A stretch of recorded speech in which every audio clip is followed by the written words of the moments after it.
Matt Holmes, Little Manila Rising, Environmental Justice Director and resident of the AB 617 study area. I've got a couple of monitoring projects going, and I plant trees which have turned on me and are attacking my face with allergies. So I've been off camera because you don't want to watch me all meeting long scrubbing my face. But for our agenda today, we're going to review the RFP and make sure we can get that out there and finally get this this money in the pipeline. So hopefully, David and the incentives team can help walk us through that. Because I have not had a chance to review it yet. I apologize, but I'll be reviewing it with you in real time. And with that, I will pop Callan over to Mr. Douglas. Vigil. Is it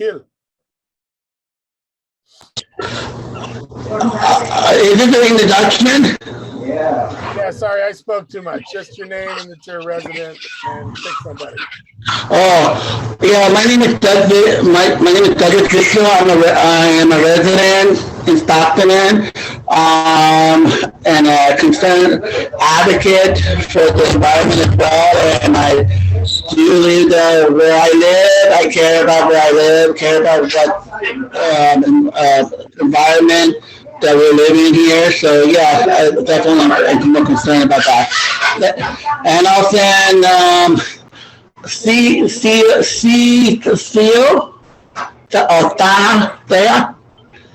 Everyone. Good afternoon. My name is C. Chow. That's correct. And I'm with the Silicon Valley Air District, and I'm an air quality specialist. And I'll hand it over to Juan Luis. Thank you, C, and good afternoon, everyone. My name is Juan Luis Carranza, Senior Communications Rep with the Valley Air District and part of the Outreach and Communications Department, and pretty much here just supporting the implementation of the AB 617 program in the community of Stockton. And then I'll pass it on to Aaron.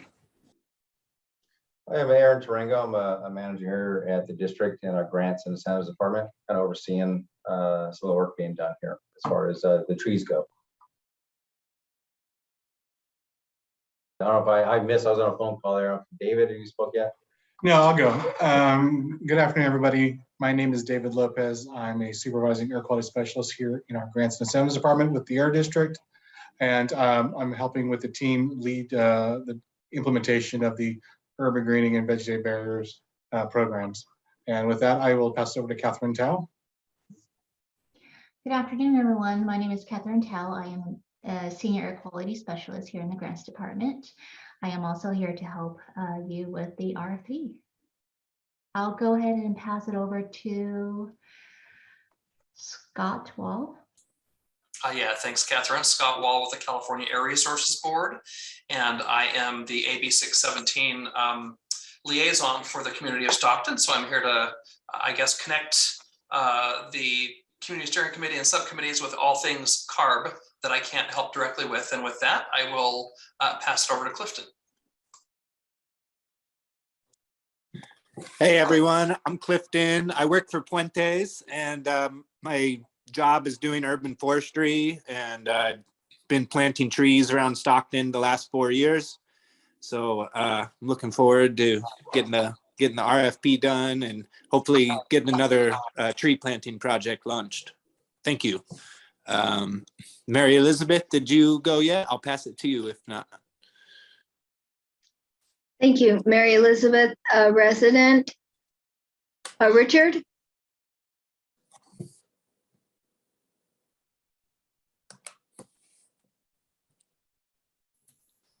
I'm Richard Blaxton. I work for Stockton Unified School District. I'm also with Peace and Justice and Council of Governments. I represent Lodi on the Citizens Advisory, and I'm a horticulturalist who's been doing this for well over 50 years.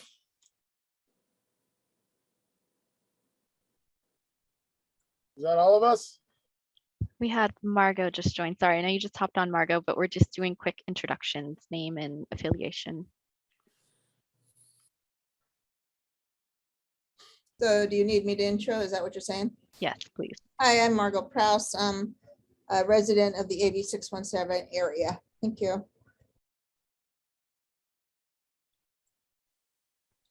Well, cool. I think if that's everybody, I think we're really here to try to do a content review on this RFP and sort of flag any concerns that anyone has.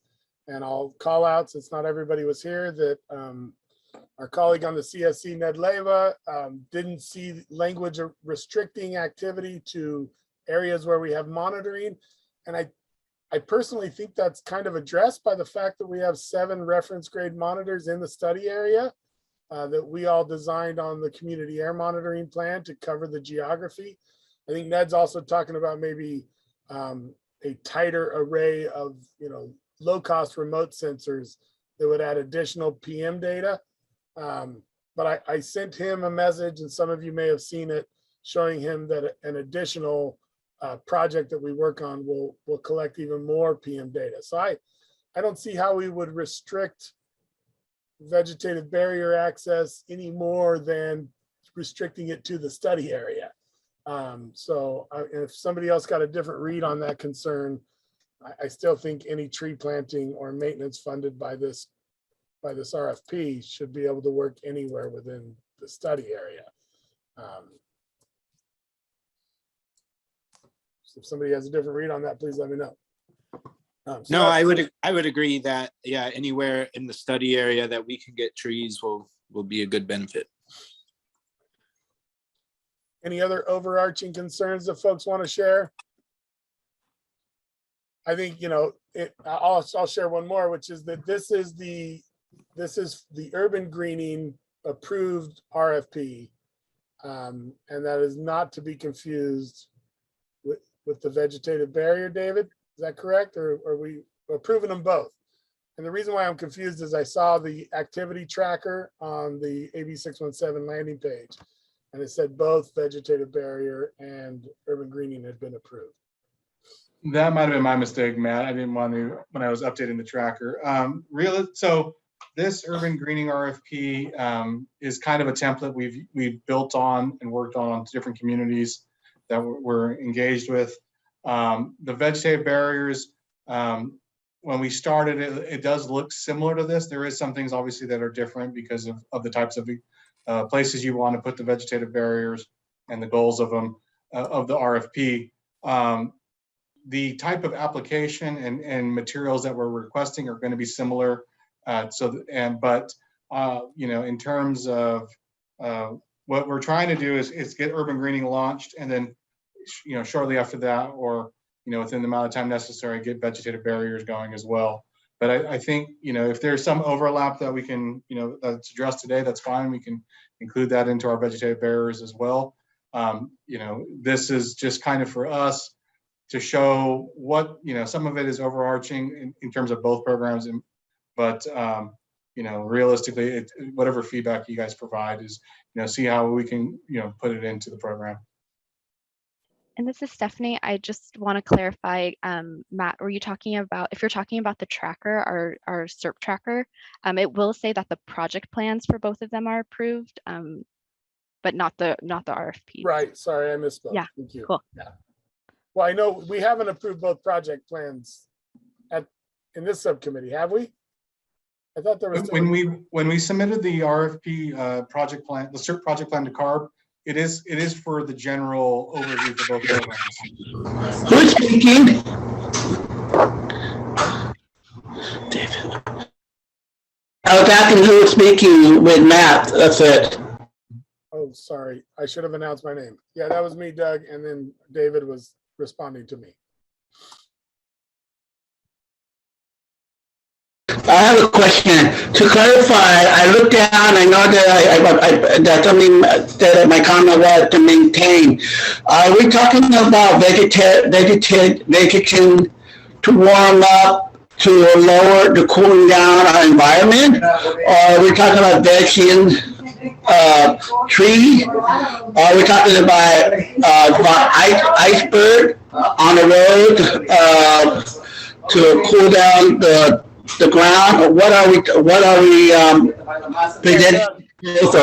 Doug, I think you missed it. This is Matt Holmes again. A vegetative barrier is a specific design that can include construction, but it's usually trees with hedges and shrubs.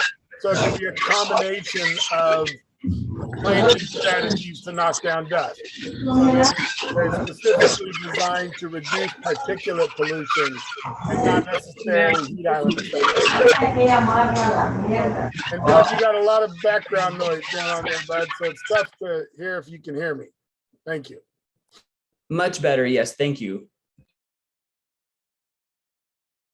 I'm so sorry, Matt, but can you say it again, please? Just because I was having a hard time hearing you. There was just background noise happening. Yeah, Doug asked about defining the vegetative barrier strategies, which we did in other meetings.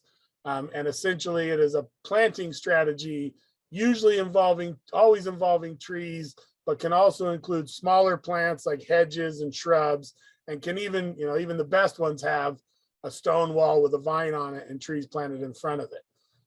There are design specs for those, but every different footprint of a project is going to determine what can be done there.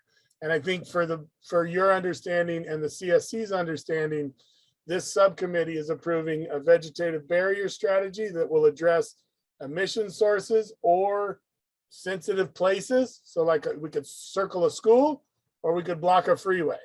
Whereas the urban greening RFP that we're looking at right now is about planting trees in South Stockton to address all of the issues that urban greening helps with, from stormwater runoff to urban heat island effect to even the air quality benefits of a more complete canopy. Oh, okay, that is wonderful. That's something that's more clarification. I understand that. That's great now. So have we already established what areas, little by section of what we can, since it's already been approved, the budget, have they already been kind of like little by little? Go ahead. No, Doug, we have not, but we have set criteria that it needs to be in a space where we've done some air monitoring, where we think it's an area of concern. So we're trying to focus this money in places where it's going to improve our, it's going to reduce our exposures. This is an exposure reduction measure. But we've created an RFP because, we can't micromanage every detail of this project. And so we're going to hire a qualified applicant with a set of criteria. And so we're looking at that criteria today. If I'm wrong, check me, David. I'm often wrong. Okay, thank you. No, you're not wrong, Matt. I think we're all on the same page. So is there someone that wants to share the RFP, and we can just maybe go through the contents and talk about maybe some of those targeting strategies that we outline in the RFP? And maybe we can consider what sort of qualified entities could apply for this money. Does that seem like a good use of folks' time? Or was there more strategy than I'm aware of for this meeting? That was my next question. Who would you need the organization that would take the grant and run with it to use like you said, design it and make a proposal? But when they give you the presentation, are we able to approve the presentation of the design and all that stuff? Matt? Sorry, Doug, I'm having a real hard time hearing you, dude. I think I heard you ask something about which organizations, and I don't think we're that far along yet.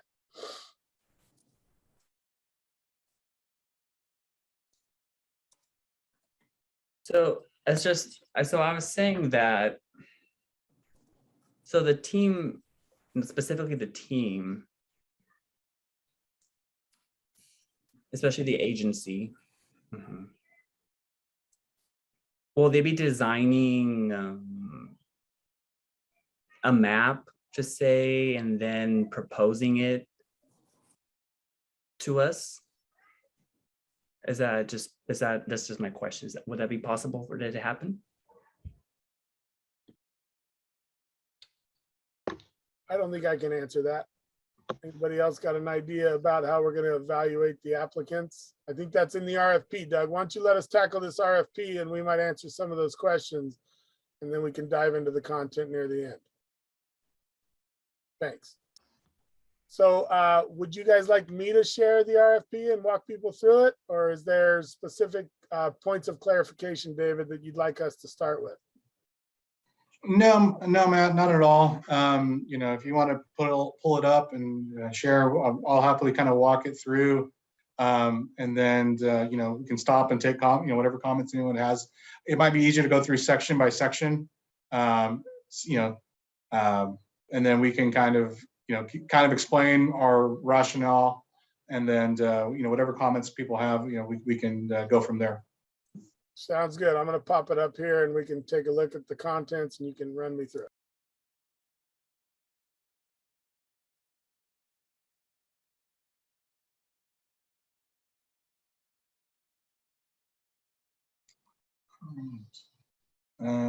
If you want to go to the first page, and then we can work our way I down. muted myself. It's okay. It's okay. Somebody else should have done it a long time ago. So, well, David, you want to give me direction? I don't think we need to go through the introduction to the background. If you're on this tree subcommittee, you understand why we're here doing this urban greening. Wait, before you go, David, I see a question from Mary Elizabeth. Yeah, so on page 2 of 20, which I think might be considered the introduction, it says that in the first paragraph, this request for proposal will provide a total grant amount up to $1 million to the selected applicants that can demonstrate the ability to efficiently and effectively implement greening projects by working with the community to reduce emissions and to provide several key benefits. So I did not find the deciding factor on how an applicant demonstrates this ability. Are there letters of reference? Are there, you know, some other information that the applicant must submit so that they can demonstrate their ability?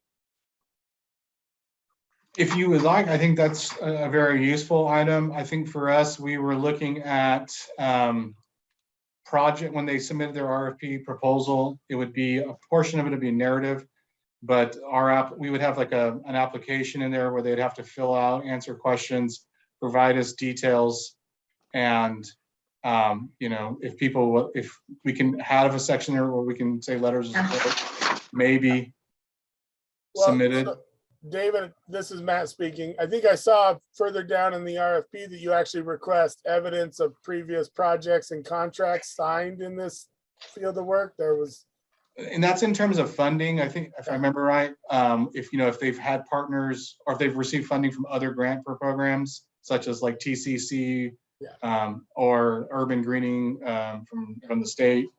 But I think a well thought of response project will be able to kind of demonstrate they have the capabilities. But I think, you know, recommended letters of support included is probably you know, something we could obviously ask for. So Mary Elizabeth, are you recommending that we include language that says demonstrated history of work in community forestry projects? Yeah, that, you know, some kind of, you know, resume or letters of reference that can be checked out. Yeah. I saw the information there about having permission by a property owner, a letter there, but I did not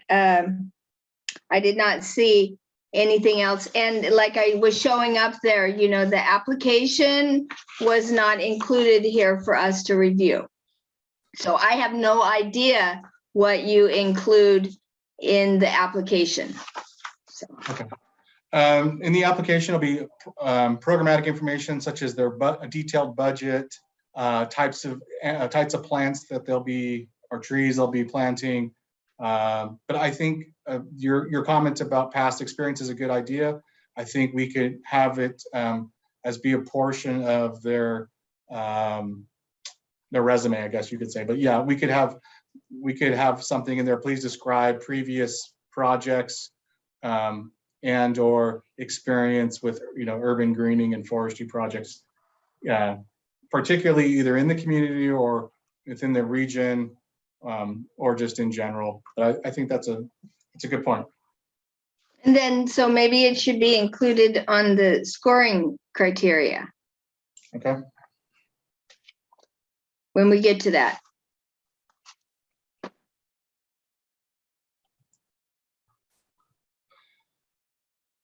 Yeah, thanks for the, I mean, that's kind of a really important thing, Mary Elizabeth. I'm just kind of reluctant to add criteria as, you know, someone who is currently in a contract with the city for urban forestry projects. I feel a little uncomfortable making recommendations for an RFP that qualify me. But for example, if someone were to do a reasonably sized project in South Stockton,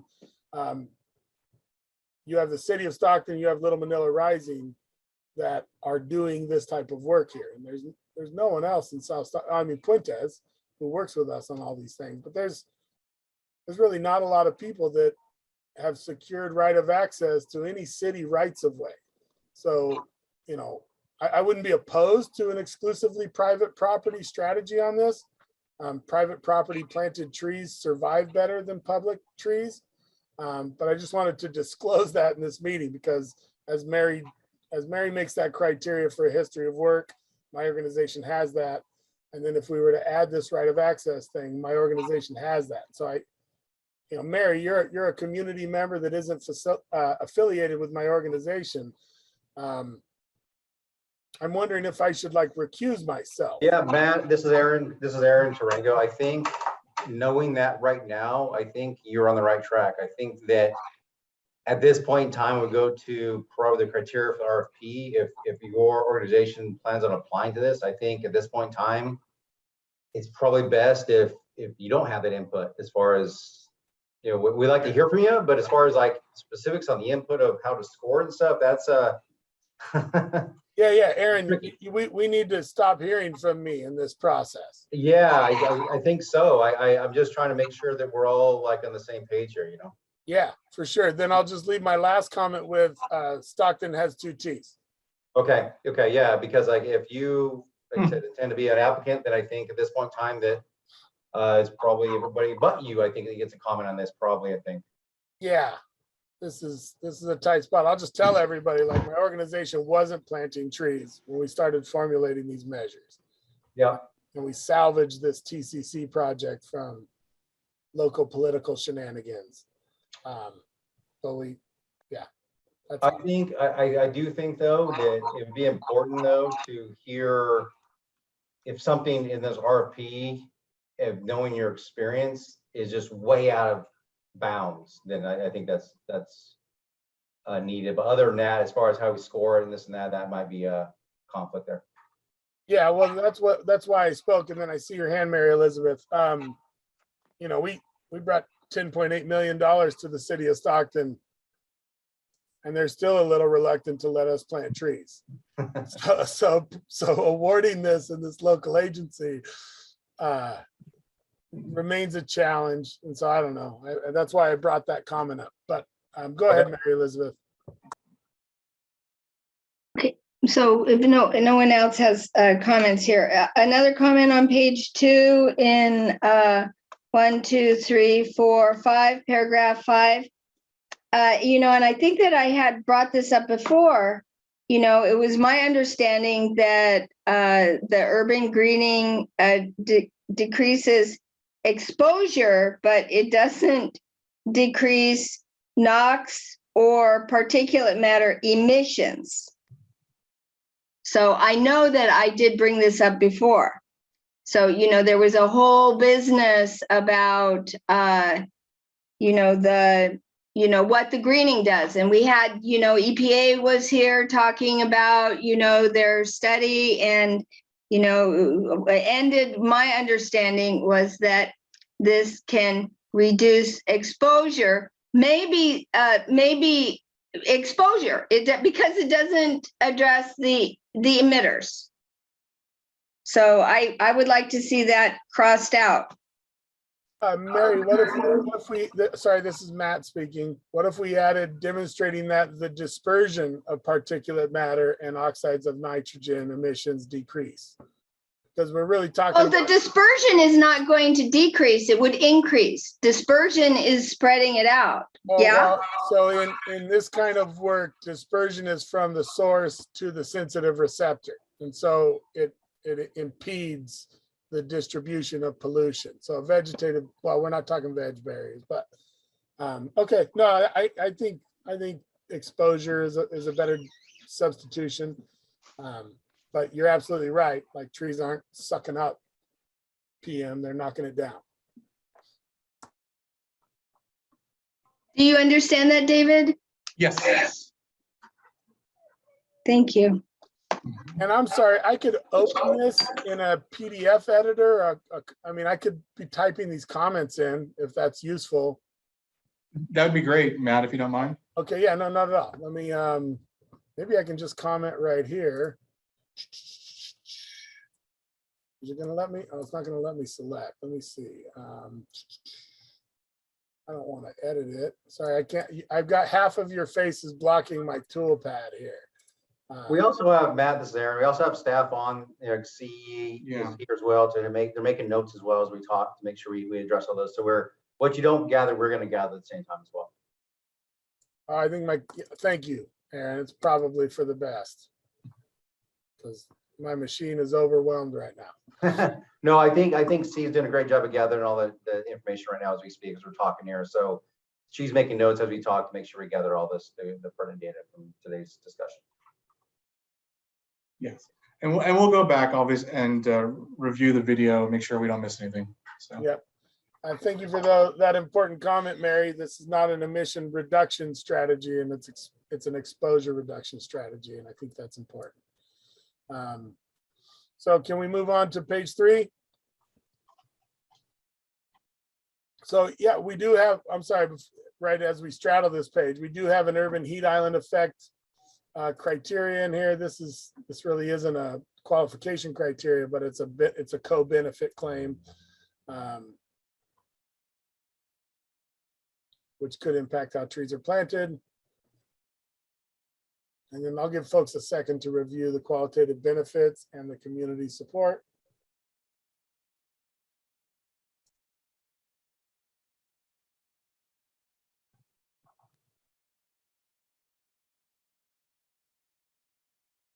So I have a quick question. I've planted a lot of CAL FIRE programs, and trees that are planted to the south and west of homes are worth more than trees planted to the north and east because of their shading and cooling factor.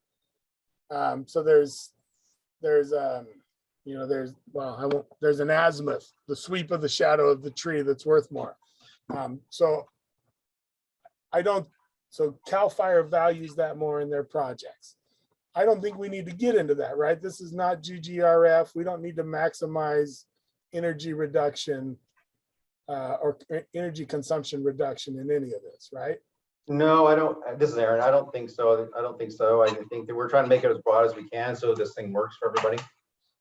When you calculate carbon reduction levels, though, there's the iTree program does take into account reduced energy usage and give your trees credit for more carbon sequestration, I do believe, if you have deciduous trees on the south and west side of buildings. Well, maybe that's a better question, Clifton. Are we going to require these people to calculate co-benefits using a commonly accepted tool like iTree? It does look like that on the scoring criteria. I think greenhouse gas reduction is actually the first scoring criteria. So there will probably be a requirement to report greenhouse gas reductions. Yeah, there will be a requirement to input everything to the iTree calculator. So it's pretty commonly used practice there.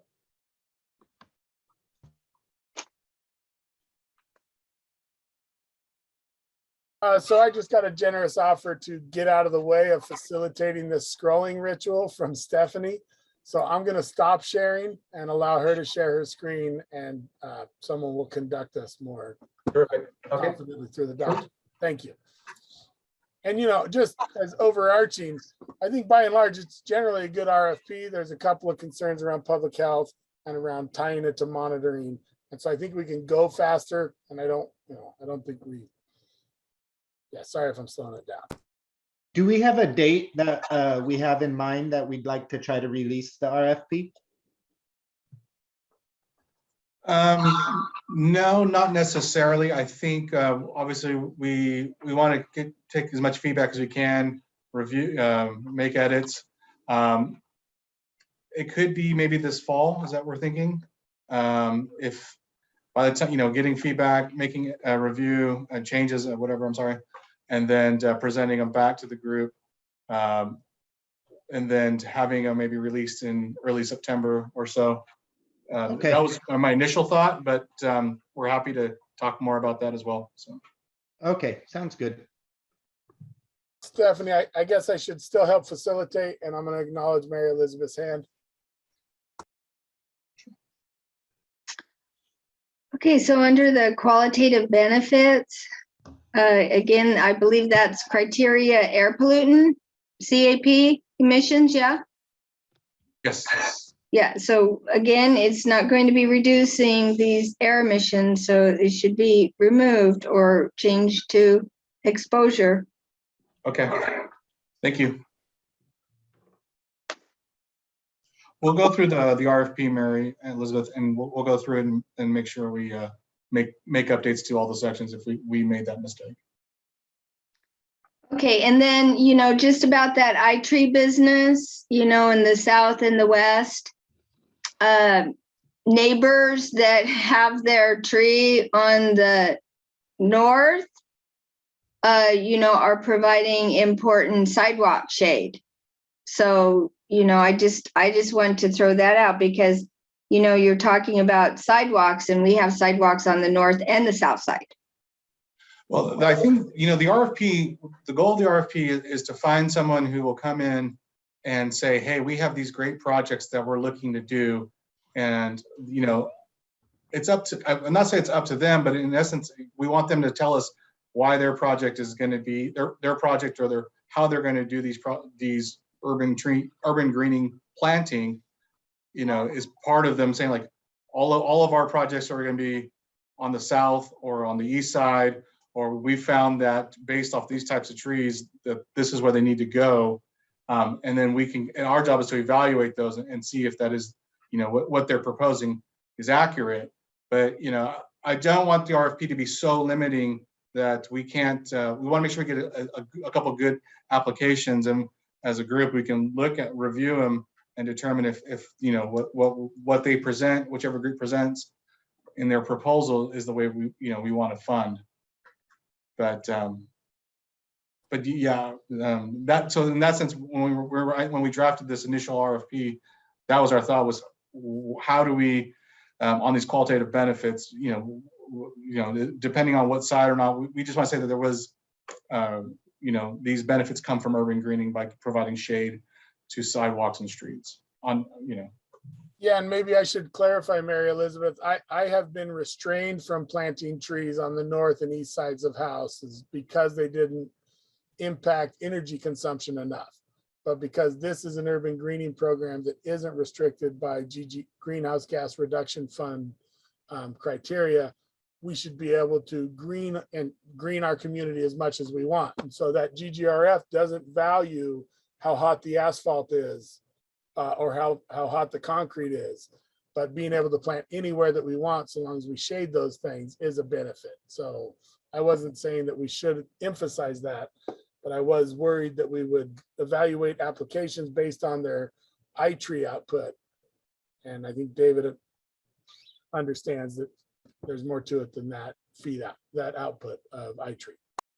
Yeah, and I think, this is Aaron Durango. I think the other thing to add to that as well is that, we also want to see a proposal for, truly how many trees can they get done with this money? What's their overhead cost? What's the planting, just basically their proposal to do it, and just evaluate that for the money that we're going to give,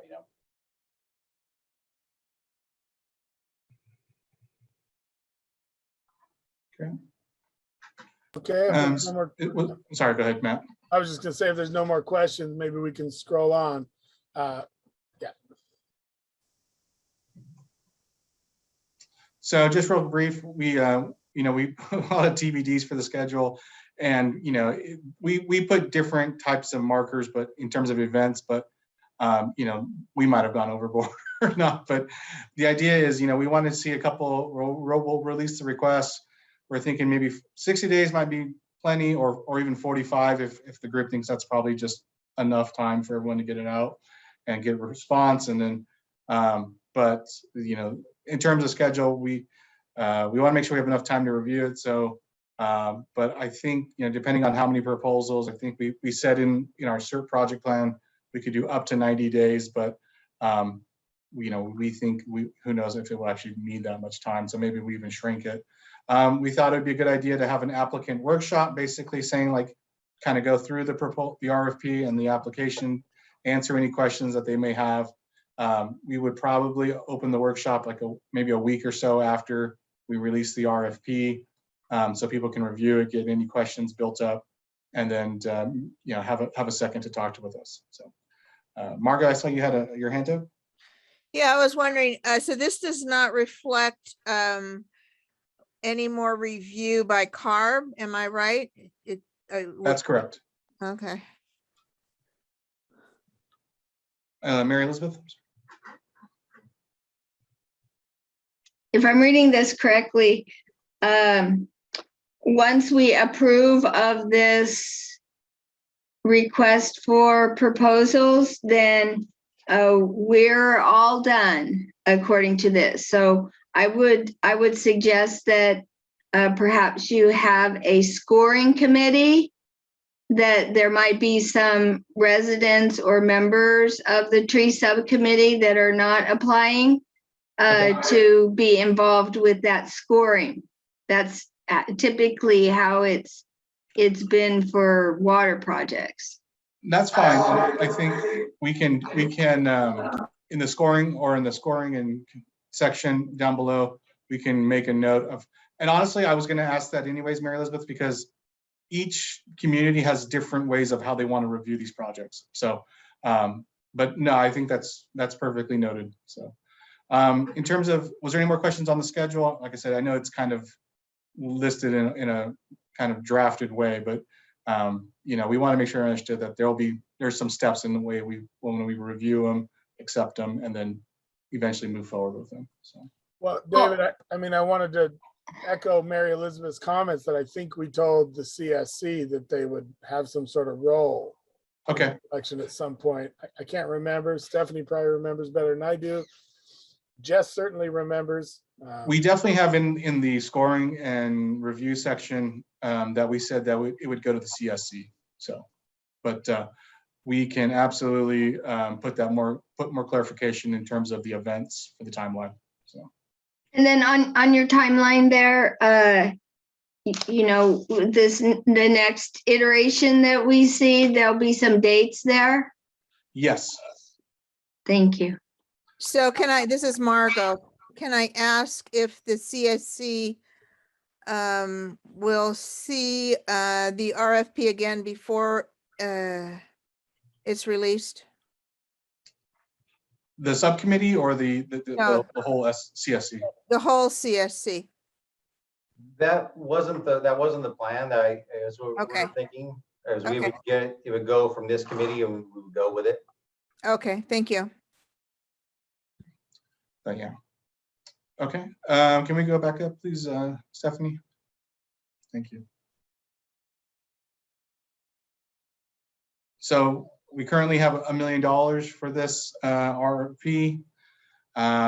We put in some information basically saying that the applicant must be in compliance with all state and federal conflict of interest laws, or in our contract with the applicant, whoever we select, we always have in our language that they meet all state rules and regulations and federal regulations to cover all that, but just kind of an FYI. We do ask that they disclose any additional funding sources that they may have received, either from the Fed, state, or any third-party private sources to help. So we'll request basically a very detailed budget to understand where their funds will be coming from.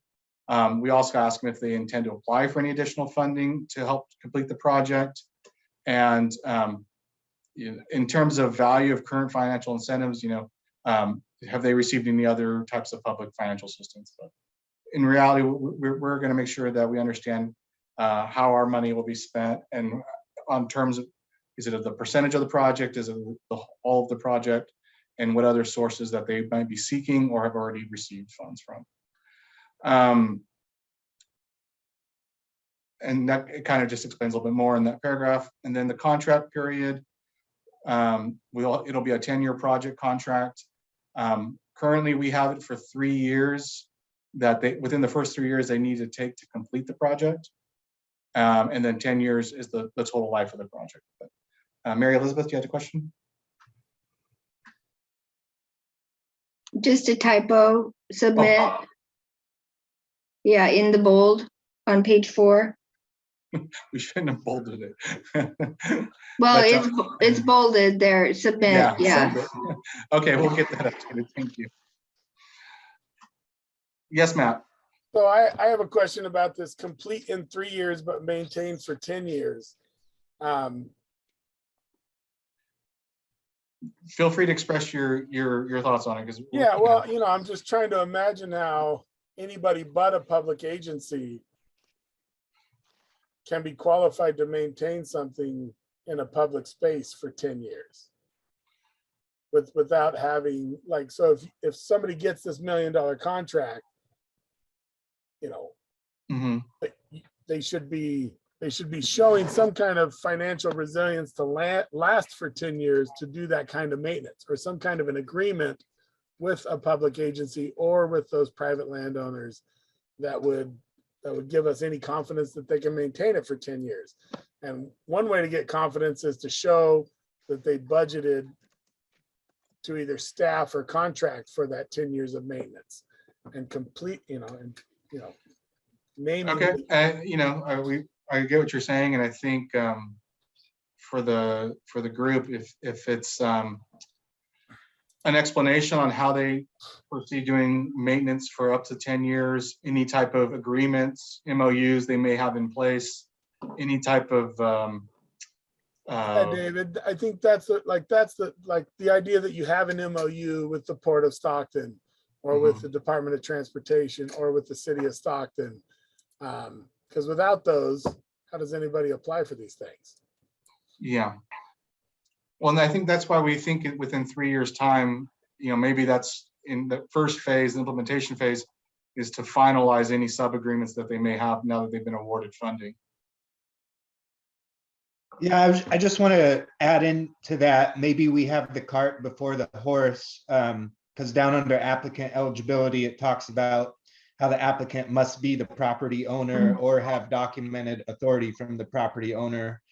And the planting projects I've had, it's works kind of the other way around. After the funding is approved for that applicant, that part of that funding is for community outreach, to obtain MOUs with specific organizations or institutions that would have the ability to care for those trees for 10 years. No, I think that makes sense, Clifton. I think maybe we reward it and say, in terms of that, like, what, do they have a letter of commitment from things to start with, and then in terms of, after award, they have so much time to provide us any agreements or maintenance, or some type of assurance that they have that they can actually foresee doing the project. But I think I get what you're saying. So yeah, I think as long as there's a possibility where we can word it as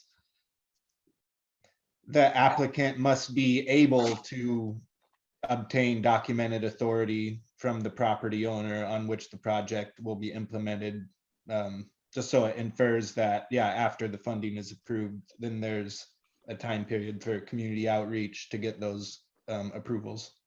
Okay. And then that will help with, yeah, that 10-year maintenance agreement, because yeah, if you get an MOU with Stockton Unified or with the port or railroad or whoever, then they can, yeah, commit to doing that 10-year maintenance period, whereas the applicant can make sure the project gets done in 3 years. Yeah, like Cliff and I are planting trees for the city, but we transfer ownership of those trees to the city, and they become city assets, and the city The city just says we own them and we're going to add them to our database, and they're part of our maintenance requirement forever. And so that works for CAL FIRE and that works for TCC. Okay. So some sort of I don't know, some sort of language around that individual entity being responsible to show up in year 9 and replace trees that got burned down by a fallen over truck. Okay.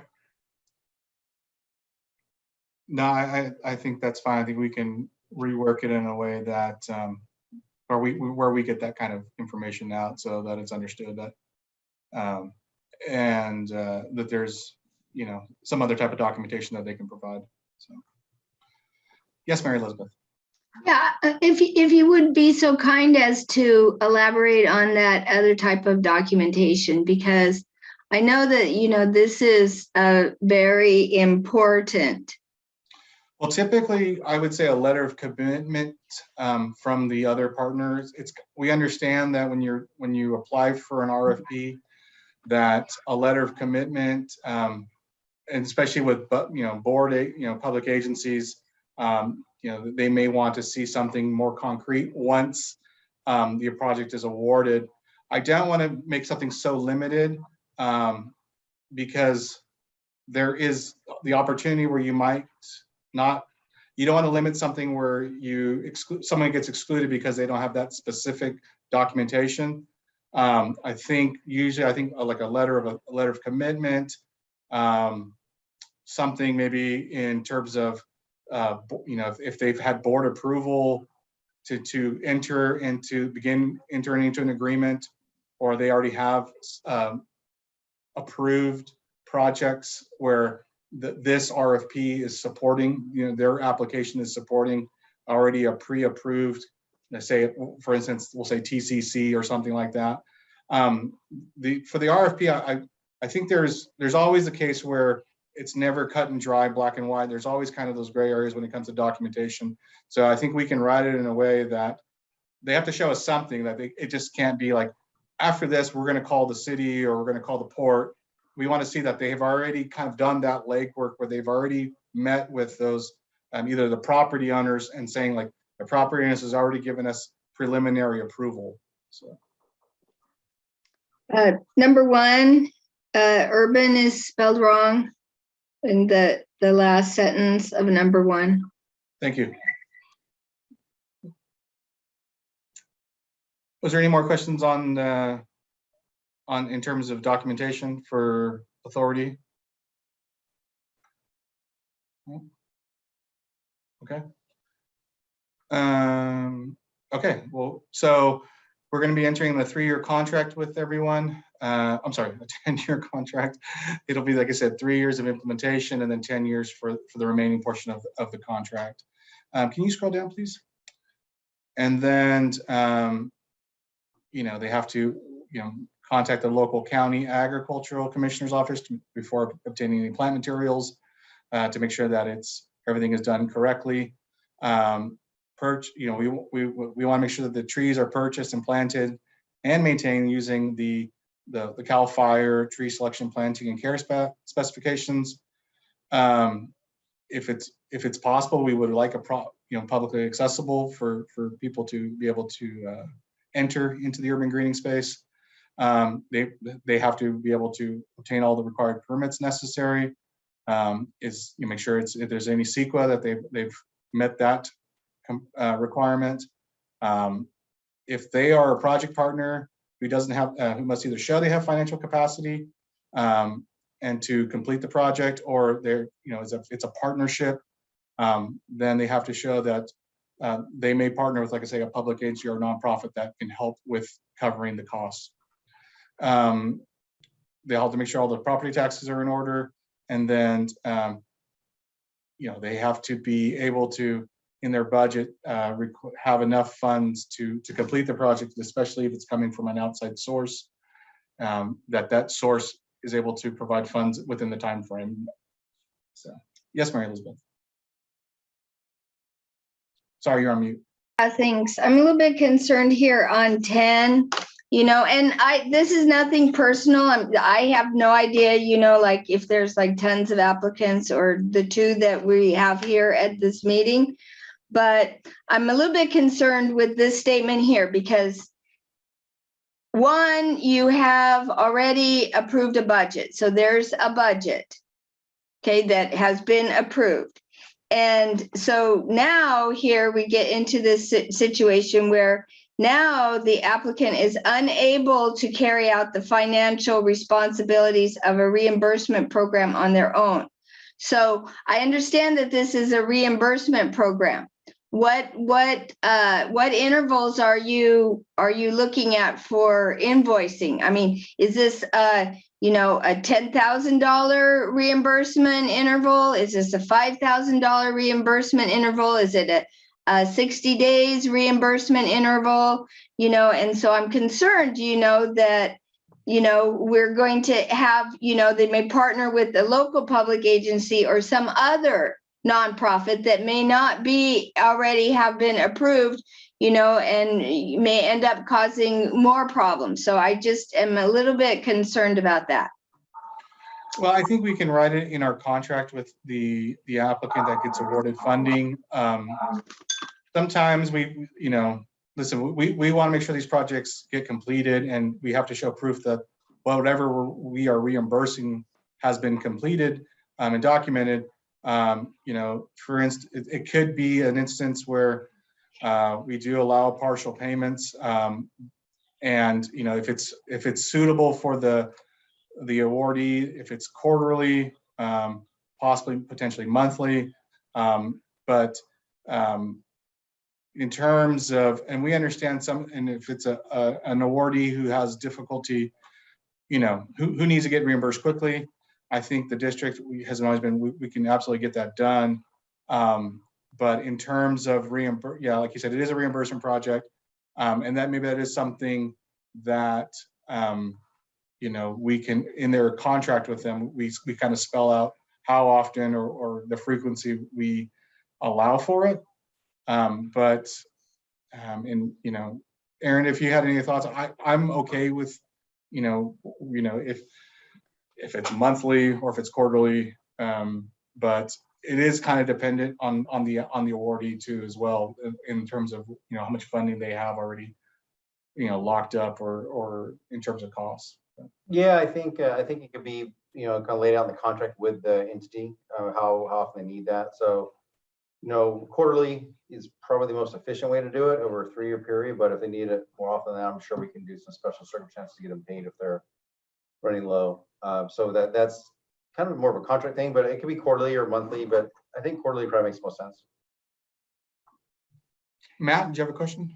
Well, I was just going to add that, this reimbursement thing can be a real hurdle for some people. And I saw with certain so-called equity grants from the state, they allow for a 25% advance, and no other advance is allowed until the last advance is substantiated by a reporting invoice. So the CARB community air grants allow for that. And maybe that's a contractual opportunity to let somebody in. That is a bigger thing that as far as the district goes, we have never done a advancement. Yeah. We get very uncomfortable with that, but it's not to say we can't. It's just that's a bigger lift to do for us to do something like that. Yeah, no, I get it, but that's an equity measure. It took a lot to get CARB to do it. And the alternative is what I'm dealing with the city of Stockton. I'm 6 months into a massive forestry program and still haven't been reimbursed. I know you guys pay quickly. Yeah, our checkbook goes a little faster than theirs, I think. But, yeah, yours definitely does. I think we can discuss the percent. We can talk internally about that and see how comfortable our finance team is here doing something like that. Max of 25% upfront cost, and then I would show the invoices to make that up eventually. But yeah, it's something we can discuss internally. We just get very uncomfortable. I'll just stop there, I guess. Yeah, cool. I know it's 4:57, so I know we only have about 2 more minutes. But I'll briefly talk over about the project eligibility. First and foremost, we said the project has to be within the boundaries of Stockton's community. And, we talked about the type of plants that we're looking in terms of species. And then number 3, payment will be based on a reimbursement basis. But and then I'm not sure if there's anything on the next page. Here's the following costs that are eligible. We did have in there initial study, but I think we're going to remove that because we've already discussed that we're not going to be doing that after all. And then supplies and materials for the project, the labor and the construction of project, and then of course such as basically that kind of goes towards it. Contracted services related to the project, signs and interpretive aids, any ongoing project maintenance. And then we did say that up to 25% of the grant could be from non-construction costs such as design, permitting, outreach, project administration and management. And then we do allow for a little bit of it to be for contingency, 10%. But Matt, you had a question? Yeah, so to be clear, you don't allow for an administrative fee, even 10%. Yeah, it's No, included in the 25. Yeah, we just don't allow for overhead. Oh, you call that non-construction? Okay, gotcha. So sorry, different definition. And then to the maintenance, I mean, you're not gonna pay out after year 3 because it has to be concluded by year 3.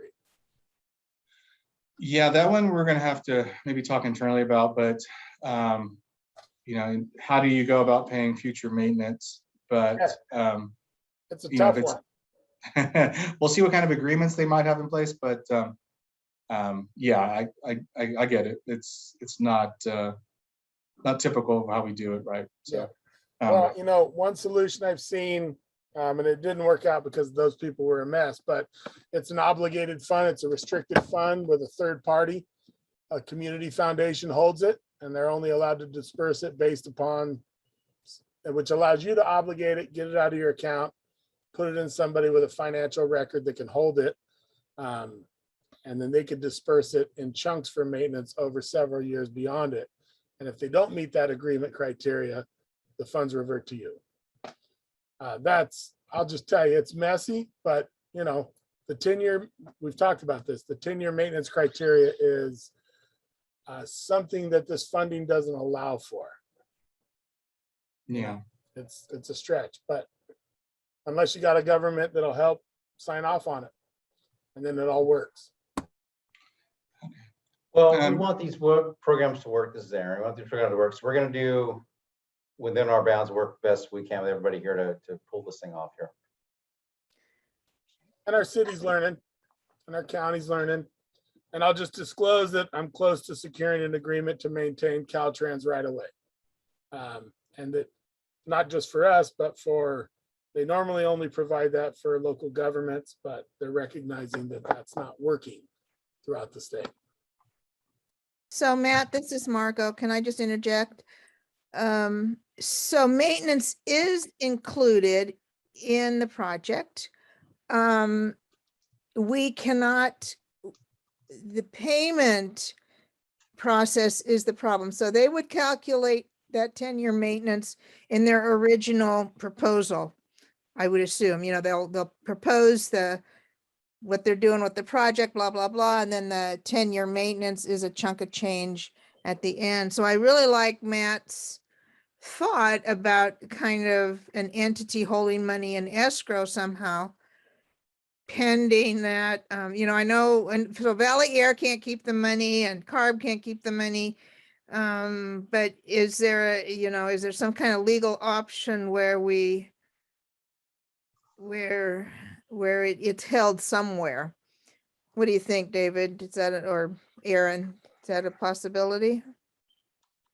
Well, I think that the easiest way to do it is you would just give it, as maybe that's the final payment to the grantee here's for the ongoing maintenance as we finish up this, the contractual period, basically. That's what I'm thinking at this point in time. It's kind of a holdback of whatever percent they think it's going to cost and you pay at the very end. That's my thought, but we'll have to talk internally how we go about the mechanism to do that, to make sure I'm on the right path there. But when you're talking at the very end, you're talking at the The end of the third year when it's actually all Right. done being planted.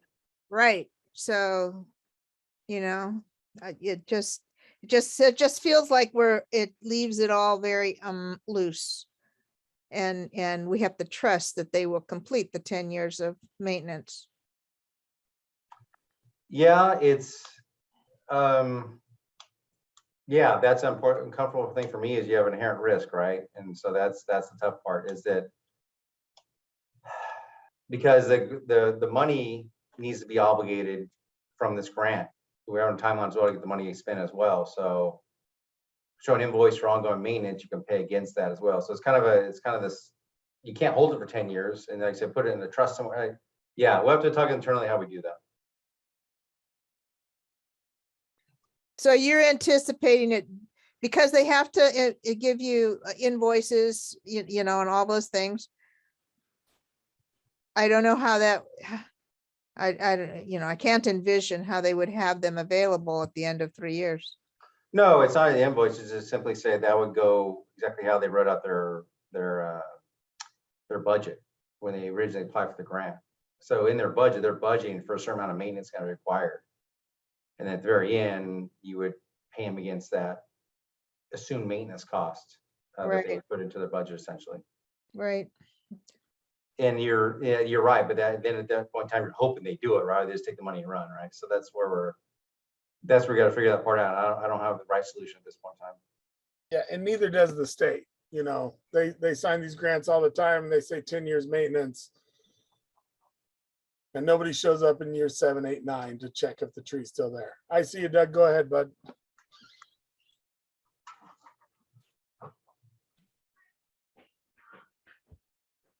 Yeah, the thing that my concern that everybody making a great point about that not everything's going to be guaranteed within the 10 years. You know, if the business is going to go out of business or the ones that have to have a contract, are there going to be other backup folder to maintain? So I mean, so that's the only thing I'm concerned about. That kind of like Margaret was saying, it's kind of like a loose end.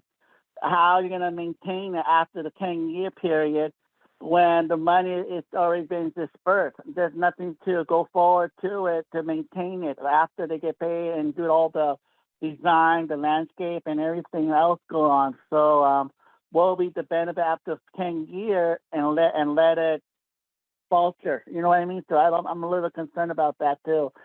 That's all. Thank you.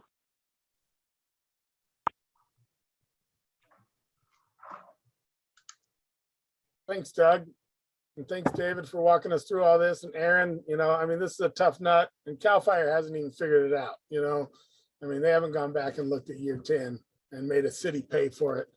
Another potential caveat is some sort of percentage of loss that's tolerable, like a 10 or 15% loss rate. That gives everybody plausible deniability and then the governments don't have to come look. But I think we're over the time, we're over the clock.